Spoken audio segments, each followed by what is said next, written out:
il faut aussi comprendre sur le principe de la sangle, donc là en parlant de ligne du dessous et de ligne du dessus notamment, que cette sangle-là a été conçue en fait pour renvoyer la charge d'énergie sur des endroits qui étaient délétères pour le cheval vers des endroits qui vont être positifs et bénéfiques pour le travail du cheval. C'est-à-dire que si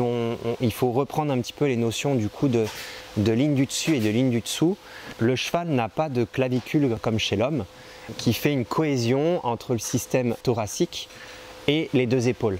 Le cheval n'a que des chaînes musculaires qui font la cohésion entre le thorax et les deux épaules. Du coup, le cheval est en constante tension musculaire pour maintenir son thorax en équilibre entre ses deux épaules.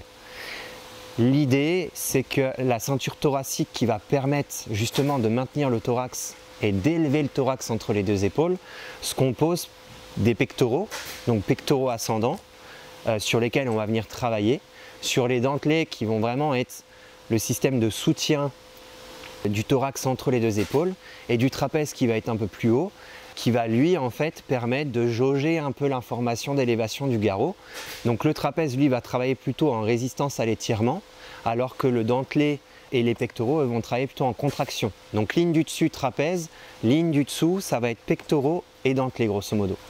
Ce qu'il faut bien comprendre, c'est que la ligne du dessous, elle, doit travailler en contraction concentrique, donc à se refermer sur elle-même, à travailler vraiment en concentrique pour pouvoir monter la ligne de dos. Et le trapèze, lui, va plutôt travailler en résistance à l'étirement. Ce qui va être important, du coup, par rapport à la sangle, c'est qu'en fait, le fait de réorienter un peu toute l'énergie au niveau des pectoraux, on va permettre au cheval, justement, ou en tout cas, on va pousser le cheval à se contracter au niveau de ses pectoraux justement pour monter son garrot. Donc ça c'est vraiment une idée par rapport à la sangle de libérer et toute cette zone là qui va être vraiment sur la libération plutôt axée au niveau neurologique, donc avec le nerf thoracique latéral et la veine de l'éperon, pour libérer justement les informations au niveau du pectoral ascendant, et aussi après d'avoir mis en fait ces cales là et de coup de pouvoir permettre d'amener du confort sur les pectoraux tout en disant au cheval tu peux pousser dessus et surtout essaye de trouver une position qui donne du confort et qui va permettre justement de faire une élévation au niveau du garrot. La notion de ligne du dessous et de ligne du dessus est assez importante, que ce soit au niveau de la sellerie ou autre. Pourquoi? Parce que on fait souvent attention à ce qui se passe sur la ligne du dos. C'est-à-dire qu'on va beaucoup soigner les épineuses, on va beaucoup faire des infiltrations par exemple de confort par rapport à des conflits, on va beaucoup faire de mésothérapie pour amener du confort sur le dos. Par contre, on s'occupe très peu de ce qui se passe en dessous. Ce qu'il faut bien comprendre, c'est que votre dos, s'il arrive à rester maintenu comme ça en équilibre, c'est par des process d'insertion ligamentaire avec tout le ligament nucal qui va s'insérer de la nuque à la queue et qui va maintenir chaque vertèbre en cohésion les unes avec les autres par des petits ponts qui vont vraiment créer de la cohésion, et que les masses musculaires, elles, vont juste permettre de galber et de tonifier cette colonne vertébrale qui va être maintenue justement par un juste équilibre entre la ligne du dessous et la ligne du dessus. La ligne du dessous, c'est vraiment ceinture thoracique, donc pectoraux ascendants et je dirais les dentelés qui vont permettre une contraction et une élévation du thorax. On va avoir la ligne abdominale après et les abdos du coup qui vont permettre aussi la contraction et du coup je dirais d'armer un petit peu la colonne vertébrale du coup. Et ensuite on va vraiment avoir les psoas qui vont permettre de venir refermer le bassin derrière et du coup de tendre un petit peu sa ligne du dessus. Si vous avez des muscles de la ligne du dessus qui sont trop contractés parce que des stress, par exemple une selle mal adaptée ou un inconfort ou ce genre de choses, vous allez avoir une contraction de la ligne du dessus qui va se faire, donc vous allez avoir une extension de la colonne vertébrale et du coup je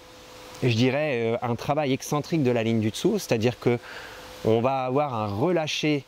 des muscles de la ligne du dessous, donc le cheval va se mettre dans une notion d'extension de dos et forcément là on va avoir des conflits de processus épineux. Parce que les épineuses qui sont espacées en extension vont venir se taper les unes sur les autres. Si vous avez une contraction des masses musculaires de la ligne du dessous et du coup une capacité d'extension et de relâchement de la ligne du dessus,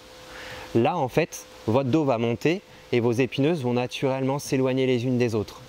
L'idée c'est qu'on a un facteur de régulation. Si vous avez une contraction réflexe de la ligne du dessous, la ligne du dessus doit se détendre. Si vous avez une contraction de la ligne du dessus,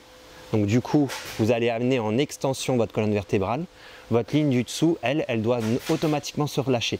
Et du coup, on a un juste équilibre, normalement, où on doit pouvoir avoir cette variable-là. On n'est jamais soit que par la contraction de la ligne du dessous, que par contraction de la ligne du dessus. C'est toujours un juste équilibre et le cheval doit pouvoir justement travailler et varier là-dessus.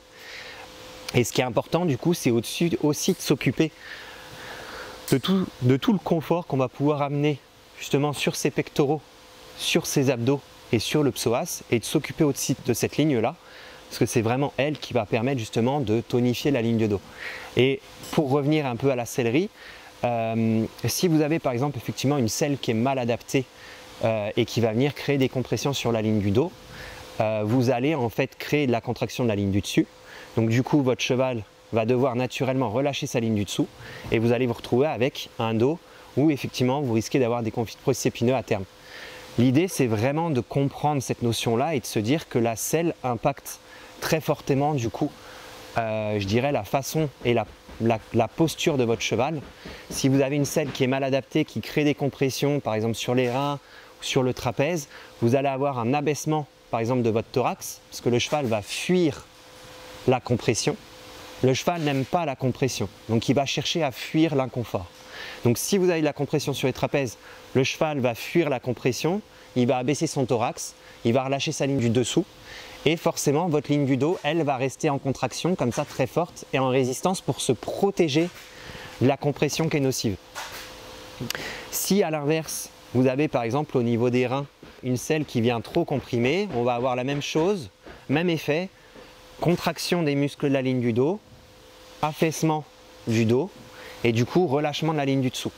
Et par contre justement si on a une selle qui est adaptée et qui est en équilibre sur la ligne du dos entre guillemets, on va avoir une répartition de la charge qui va être complète et là le cheval va vraiment pouvoir travailler sur son dos et justement la contraction de la ligne du dessous va être optimale et parce que il n'y aura pas d'information artefact de la ligne du dessus qui va empêcher en tout cas la ligne du dessous de faire son travail et de tendre cette colonne vertébrale.